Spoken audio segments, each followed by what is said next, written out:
제가 오늘 말씀드릴 내용은 인터넷 활용, 공교육 지원을 위한 EBS의 도전이라고 제목을 잡아왔습니다. 아시다시피 EBS 교육방송이라고 하는 것은 전파를 매개로 해가지고 TV, 라디오, 교육 하는 것을 기본으로 목적으로 설립되었습니다. 그렇지만 인터넷이라고 하는 새로운 매개를 활용하면서 어찌 보면 획기적으로 고도화된 교육적인 효과를 기반으로 한 서비스가 가능한 게 아닌가 이렇게 생각되고요. 이 다양한 교육 서비스가 이루어지고 있지만 좀 대표적인 서비스 중심으로 해서 간략하게 정리된 내용으로 오늘 말씀드리도록 하겠습니다. EBS에 대해서 간략한 개요를 말씀드리고요. 아무래도 대표적인 서비스는 EBS 수능 강의 서비스가 있고 또 이것부터 시작해가지고 다양한 교과 특화 서비스, AI 기반 서비스까지의 간략한 인터넷을 활용한 그동안의 변화를 말씀드리도록 하겠습니다. EBS 교육방송의 개요입니다. 우리나라에서 교육방송이 시작된 것은 굉장히 앞으로 거슬러 올라가는데요. 51년도에 피난 중에 부산의 천막 학교들에게 건전식 라디오를 미군으로부터 받아가지고 건전식 라디오를 배부하고 매일 15분씩 라디오 학교 방송이라고 하는 것을 방송을 했습니다. 참 대단한 민족이죠.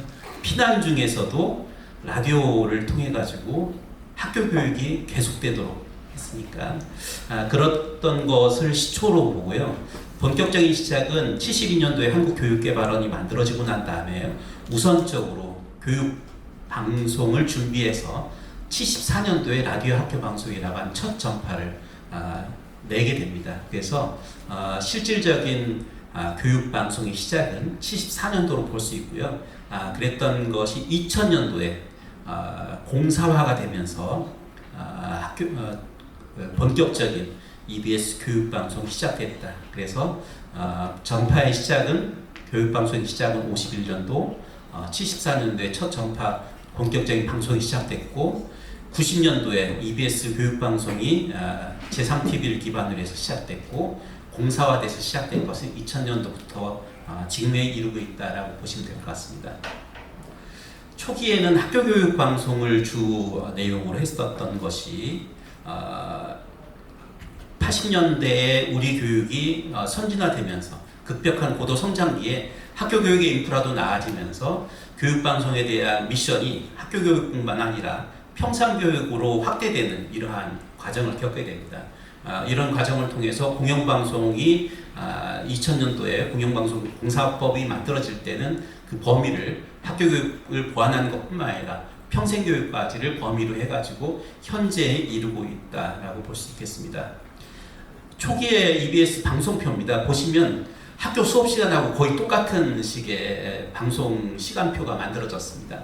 매년마다 이런 방송 시간표가 만들어져서 각 학교에 보내지면 학교에서는 이 방송 시간표를 기반으로 해가지고 수업 시간을 매칭해서 짰고 TV가 없는 곳에서는 교장실에 모여가지고 이 방송을 보면서 시청하면서 교육방송을 활용했다고 또 전 이야기 들었고 매년 말마다 한국교육개발원에서 효과성을 검증해서 거기에 따라서 다음 연도 다시 편성을 짜는 형태로 아주 밀접하게 수업과 연계된 방송들이 이루어졌던 것이 이제는 지상파 채널뿐만 아니라 위성 또는 IPTV 또 인터넷을 활용한 다양한 서비스로까지 확대된 교육방송의 현재의 위상이다, 모양이다라고 할 수 있겠습니다.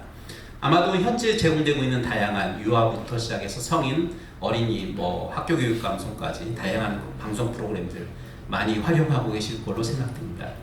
오늘은 이러한 서비스들 중에서 인터넷을 매개로 해가지고 교육에 어떠한 다양한 서비스의 발전이 있었는지를 중심으로 말씀드리도록 하겠습니다. 무엇보다 첫 시작은 EBS 수능 강의 서비스 모두 다 아실 겁니다. 아까 신사철 단장님도 제가 생각할 때는 전 세계적인 기록이 아닌가 생각됩니다. 아까 말씀하셨지만 2004년 2월 달에 사교육비 경감 대책이 발표가 됐습니다.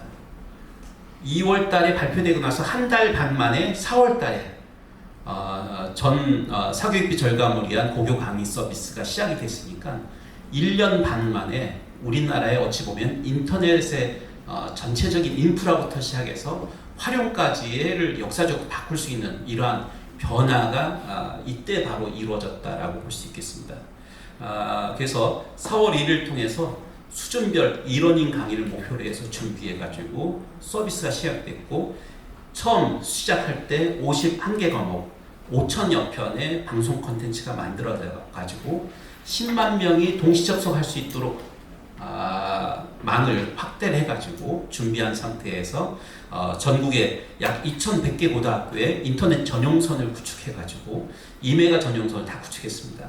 이 사이드 이펙트로 사실은 이때 당시에 EBS 고교 방송으로 인해 가지고 그 당시 시골까지도 다 인터넷 전용선 내지는 전용선이 연결이 안 되는 전학과의 거리로 인해서 연결이 안 될 경우에는 위성을 통해 가지고 인터넷을 활용할 수 있도록 하는 환경까지가 다 갖춰져서 이것이 결과적으로는 학교를 인터넷 연결뿐만 아니라 농산어촌 정보화 사업까지 연결될 수 있도록 하고, 또 단말기 시장, 단말기 시장의 활성화도 기여하는 이런 계기가 됐었죠. 이때 당시 기록을 찾아보니까 2004년 7월 달에 그러니까 4월 1일 날 개통하고 나서 7월 달에 100만 가입자를 돌파했고요. 11월 그 다음 연도까지 150만 명이 가입을 해서 고교 방송 강의를 쓸 수 있었고, 최대 사이트 접속자 수는 280만 명까지. 물론 이것은 동시 접속의 개념은 아니고요. 시간당 접속의 경우에 280만 명까지 접속 기록을 달성을 했었습니다. 동시 접속의 경우에는 저도 이때 당시에는 제가 EBS에 근무하지 않고 캐리스에서 근무를 하면서 에드넷 담당을 했었습니다. 에드넷 담당 부장을 해서 저도 TF 팀원으로 EBS 2층 회의실 가가지고 개통하고 나서 전국의 인터넷망이 다운되는 일을 막기 위해 가지고 엄청나게 고민하면서 10만 명 접속을 고민했었는데, 실상은 10만 명 접속보다는 최대 동시 접속으로 기준했을 때 15,000명 정도가 최대치가 나왔었습니다. 이렇게 됐던 이유는 분산, 우리의 부모님들의 힘으로 이게 사실은 이 동시 접속을 막았어요. 학생들이 학교 가 있는 동안에 예약 접속을 통해 가지고 예약 다운로드 기능을 활용해 가지고 부모님들이 다 다운로드 받아 주셔 가지고 분산될 수 있었습니다. 그래서 생각 같아서는 동시 접속해서 활용하는 이런 최대치를 고민했으나 실상은 15,000명 정도가 최대치를 나왔지만, 어찌됐든 이로 인해 가지고 아까도 말씀 주셨지만 학교망 백본 자체가 한 40지 정도가 그때 연결됐던 백본망이 대폭 증속되거나 농산어촌까지 전용선이 접속되는 이러한 연결, 또 이 고교 강의를 통해 가지고 사교육비 절감을 위한 적극적인 정책이 추진된 것도 볼 수 있겠고요.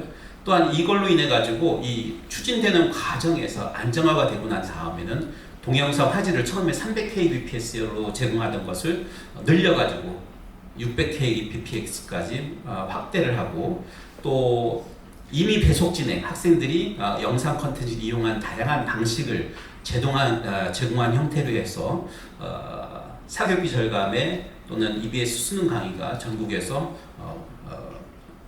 무료 보편 서비스로 e-러닝 서비스로 안착하는데 크게 기여를 했다라고 할 수 있겠습니다. 실제로 이 EBS 고교 강의 서비스가 제공됨으로 인해 가지고 다양한 부수 효과가 발생했습니다. 영상을 활용한 학습의 다양한 방법들을 제시를 했던 것 같아요.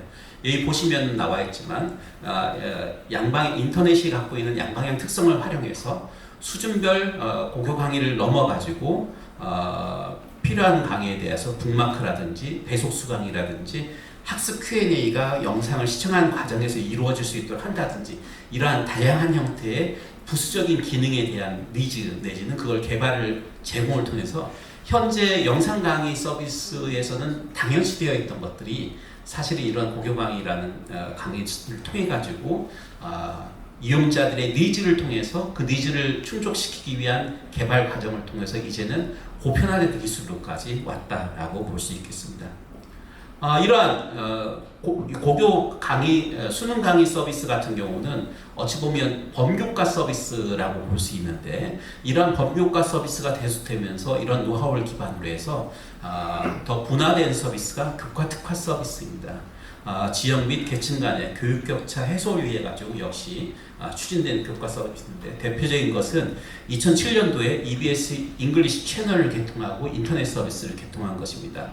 이때 당시에 시작은 초등학교까지 영어 교육이 확대되면서 이 영어 교육을 위한 학교 교육을 보다 적극적으로 지원하기 위한 서비스에 대한 컨텐츠에 대한 니즈가 아주 컸습니다. 그래서 학교에서 영어 교육에 있어가지고 특히 초등은 영어 교육 전공자가 아닌 상황에서도 부족함 없이 영어 교육을 하기 위한 다양한 학습 컨텐츠 제공을 위한 니즈가 있었고, 또 2013년도에 EBS 매스 수학 학습 플랫폼이 오픈이 됐는데, 이달 당시에는 수포자가 늘어나는 상황에서 어려워하는 수학을 좀 더 쉽고 재미있게 전달하기 위한 목적으로 보완제가 필요하다는 니즈에서 출발점이 됐습니다. 그래서 만들어진 것이 EBS 잉글리시라고 하는 인터넷 서비스입니다. 현재도 계속되고 있는데요. 교과서 영어 학습에 있어서 초등부터 고등까지 영어 학습의 보조 학습 컨텐츠들을 제공한 역할을 하고, 또한 방송 프로그램들을 손쉽게 영어 교육과 연동해 가지고 활용할 수 있도록 제공한 역할을 담당하고, 초중등학교에서 일반 수업 시간에 가장 부족하게 느끼는 부분, 리딩을 기반을 영어 교육하는 데 있어서 이런 니즈가 있더라고요. 그래서 펀 리딩과 같은 학교 교육에서 선생님과 학생들 간에 좀 부족한 부분을 보완하기 위한 도구로서 영어 교육 컨텐츠를 제공하는 형태로 현재까지도 계속해서 서비스가 제공이 이루어지고 있습니다. 수학의 경우에도 초기에 EBS 매스 서비스의 시작은 개념 컨텐츠들, 학생들이 교과서에 나와 있는 삼각함수가 도대체 이게 뭐야, 왜 이게 시작됐지? 라고 하는 어려움 느끼는 것들을 개념과 원리를 이해하는 영상 컨텐츠를 제공함으로써 학교 수업 시간에 효과적으로 이 영상 학습 컨텐츠 리소스를 활용해 가지고 수업을 좀 더 쉽게 접근할 수 있도록 제공한 도구에서 출발해서, 여기에 최근에 확충되고 있는 컨텐츠들은 도구형 컨텐츠들, 이걸 활용해 가지고 수학 도구들, 표를 쉽게 작성한다든지 통계를 쉽게 이용할 수 있도록 한다든지, 이런 도구라든지 또는 게임을 통해 가지고 수학의 원리를 이해할 수 있는 컨텐츠 형태로 계속해서 지금 발전돼서 최근의 컨텐츠들이 지속화돼서 서비스가 이루어지고 있습니다. 또한 2015 교육과정 개편을 통해 가지고 새롭게 소프트웨어 정보라고 하는 과목에 대한 요구가 커져서 소프트웨어 교육을 위한 보조 도구로서 소프트웨어 교육 플랫폼 이솝이라고 하는 서비스가 같이 제공되고 있습니다. 이솝도 마찬가지입니다. 수업 시간에 보조로 활용할 수 있는 보조 학습 컨텐츠뿐만 아니라 아무래도 소프트웨어의 특성을 고려해서 다양하게 실습할 수 있도록 제공하고 있는 실습 툴, 또 클래스 단위로 내가 다양한 협력적인 상호작용이 이루어질 수 있도록 하는 툴, 이런 교과 특성에 맞는 다양한 도구로서 활용될 수 있도록 인터넷을 기반으로 해가지고 교과 특화 서비스들은 계속해서 발전되고 있다라고 보시면 될 것 같습니다.